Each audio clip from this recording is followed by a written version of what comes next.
দেখো বন্ধুরা, আজকে আমি কি খাবো তো বলে দিই।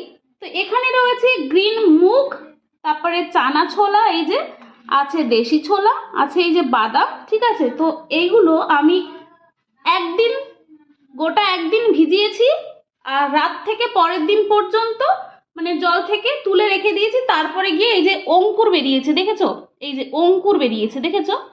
এই অঙ্কুর বেরিয়ে যাওয়ার পরে খাওয়াটা কিন্তু ভীষণ উপকার শরীরের জন্য। আর এটা আমি কি দিয়ে খাবো চলো বলে দিই। এখানে নিয়েছি কাঁচা লঙ্কা, নিয়েছি লেবু, নিয়েছি লবণ, চাট মশলা, পেঁয়াজ আর টমেটো। এবার আমি কি স্কিপ করেছি, শসা, যেটা আমার মেন দরকার। তো এগুলো এখন আমি মেখে খাবো। তো আমার মতো কারা কারা খাও একটু কমেন্ট করে যাবে। তো কেমন লাগছে এই খাবারটা একটু কমেন্ট করো বন্ধুরা, ঠিক আছে।